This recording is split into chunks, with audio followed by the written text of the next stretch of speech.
J.K. Rowling destroys woke culture and then they absolutely lose their minds. You guys have got to check this out. J.K. Rowling and Ricky Gervais have proved that if you stand up to the woke, eventually you win. J.K. Rowling's book sales went from $7 million to $11.9 million worth last year. J.K. Rowling, Ricky Gervais. What do they have in common? They've both proven that if you stand up to the woke culture, eventually you win. I mean, look at Rowling's book sales. They jumped from $7 million to a jaw-dropping $1.9 billion last year. That's right, billion. The author behind one of the world's most iconic fantasy series not only created a cultural phenomenon, but has now completely obliterated woke Hollywood. And let's be real, the fallout. It's been epic. Followed by a number of deliberately misspelled versions of the word woman. Now, there was instant backlash to that. She was accused of being transphobic. But how did it get to this point? How did J.K. Rowling go from the magical creator of Hogwarts? Harry Potter came to me on a train in 1990. I was sitting just staring out of the window and the idea just fell out of nowhere. It was the purest stroke of inspiration I've ever had in my life. And I've been writing about him ever since. To the center of a cultural war that has Twitter in a constant frenzy. To understand that, we need to take a trip back to where it all started. When Rowling first took aim at the modern cultural battleground. It all began when Rowling made a move that sent shockwaves through social media. She tweeted a critique of Scotland's First Minister, Humza Yousaf, and the country's controversial hate crime laws. These laws were designed to protect trans-identifying people, but Rowling didn't mince words. She argued they ignored the safety of biological women. The beginning of the end for Humza Yousaf started when J.K. Rowling condemned Scotland's newly imposed hate crime laws, which extended to trans-identifying people, but ignored biological women. Her point, these laws were putting women's rights on the back burner to cater to a radical gender agenda. And just like that, Twitter exploded. Accusations of transphobia came flying at her. But Rowling didn't flinch. In fact, she doubled down. She slammed Yousaf's obsession with wokeness, claiming it was dragging Scotland down a dangerous path. She tore into the hate crime laws themselves, calling them a disaster waiting to happen, arguing they were designed to silence women who dared to speak up for their rights. And you know what? She wasn't wrong. These laws quickly started being used to shut down anyone who raised their voice, even when women were just trying to protect their own spaces. It was insane. But, as we know, that was just the beginning. It wasn't long before Rowling got swept up in a bizarre lawsuit. Let me paint the picture. Algerian boxer Amine Kef was catching heat during the 2024 Paris Olympics over her gender eligibility. Things got so heated that Kef filed a cyberbullying lawsuit. And guess who she decided to go after? None other than J.K. Rowling herself. أنا نوجه رسالتي لكامل شعوب العالم أنهم يكونوا متمسكين بالمبادئ الأولمبية حسب الميثاق الأولمبي وابتعاد عن التنمر على جميع الرياضيين لأنه هذا الشيء أثر ويأثر كثير وكثير. I haven't looked into what gender that Olympic boxer is, but plain and simple, if you're boxing in the Olympics, it's the most dangerous sport in the world. You can kill people. It should be separated into XX chromosome versus XY. I'm not familiar with the history of that person right there, but if she was born a man and then fought in the women's division, not only do I think that she should be kicked out of the Olympics, I think charges should be filed because boxing is the most dangerous sport in the world and we cannot have men fighting against women. That does not make sense. It would be a crime in almost every single country, but why would we allow it on the world stage in the Olympics? So if that's what J.K. Rowling was tweeting out, then fair play to her. She's standing up for what's right. Good measure. Yep, it got that wild. Testosterone is not a perfect test. Many women can have testosterone, which is in what would be called male levels, and still be women as women. So panacea, this idea that suddenly you do test for testosterone and that's also everything else.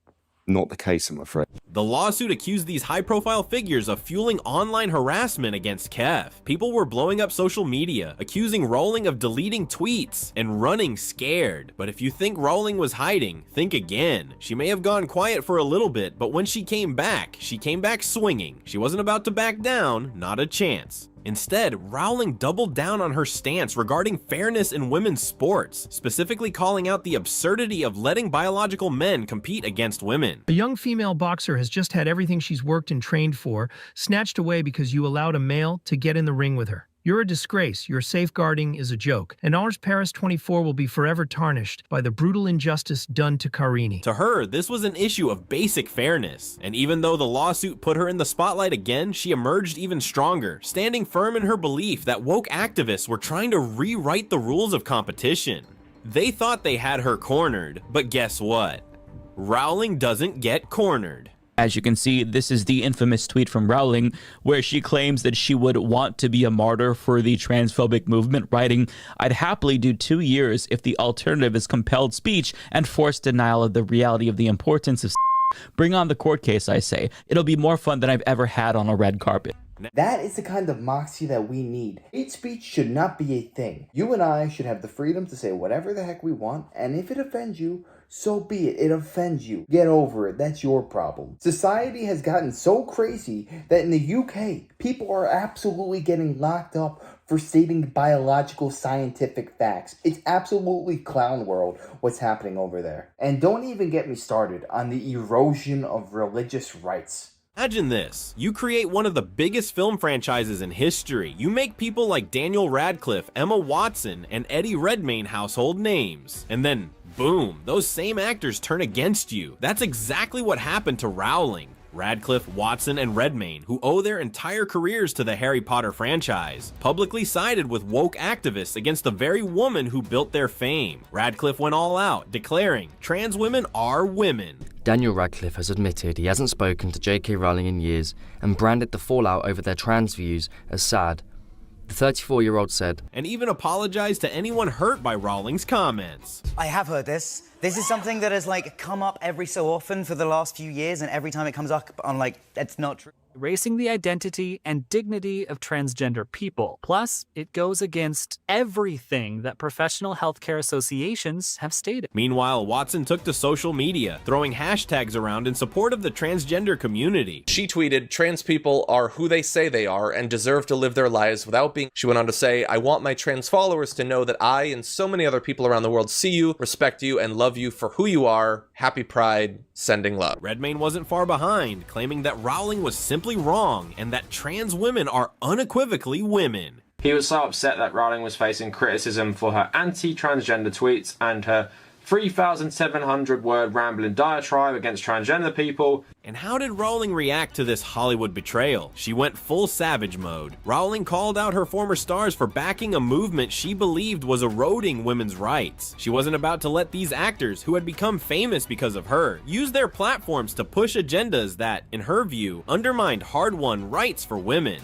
But hey, this was only the beginning of Rowling's clashes with the woke crowd. Remember when she almost got arrested? Yeah, you heard that right. There was a time when woke activists actually called the police on Rowling for misgendering someone on Twitter. They wanted her arrested under hate crime laws for what she said. J.K. Rowling to deliberately, and that is the key word, misgender me, knowing who I am, is grossly offensive. It is a hate crime. Can you believe that? The woman who created Hogwarts, the magical escape for millions of readers, was nearly thrown in jail for defending her stance on women's rights. Did she back down? Not for a second. Instead of running scared, Rowling took to Twitter again, daring the police to arrest her if what she said was a crime. She was ready for it. Rowling made it crystal clear she wasn't going to let activists intimidate her, no matter the threat. And then came another massive win for Rowling, one that shut down a lot of the noise. For years, she had been raising concerns about the risks of transitioning minors. There has been a huge backlash against the transgender community,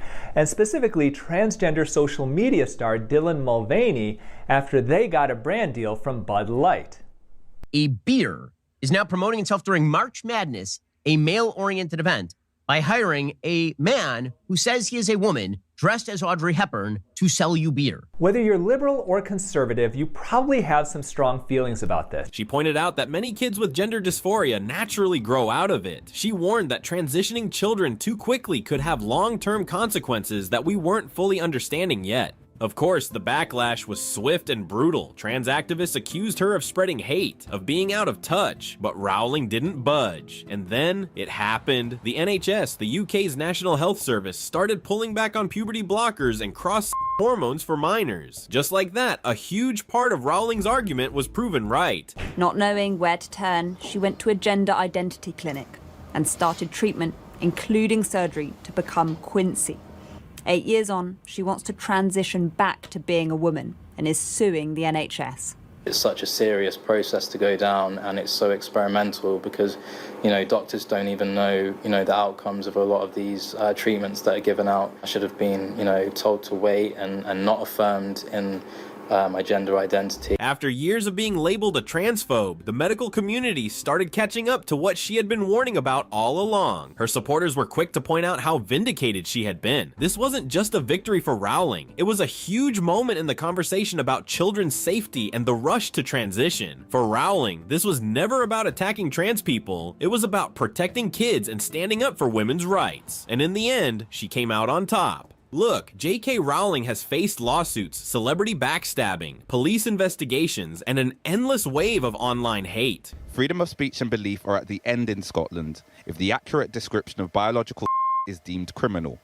I'm currently out of the country, but if what I've written here qualifies as an offence under the terms of the new Act, I look forward to being arrested when I return to the birthplace of the Scottish Enlightenment. She's been called a transphobe, a TERF, and everything in between. The woke mob has tried time and time again to cancel her. But you know what? They failed. Every time they thought they had her backed into a corner, Rowling pushed back even harder. So, what do you think? Listen, we're not here to tell you how to live your life. If you're a man and you want to identify as a female, go right ahead. I'm not going to stop you. I don't really care. But the issue that many of us have is that when you start indoctrinating kids about this stuff, they should not be introduced to this madness under the age of 18 because they will make irreparable damage to themselves that they will never be able to get back. It's not a coincidence that the highest rates of suicide are people who are transgender because a lot of times they realize the gravity of that decision and how much of a mistake they actually made, and they want to get it back, which they will never be able to do. I have the utmost respect for J.K. Rowling right here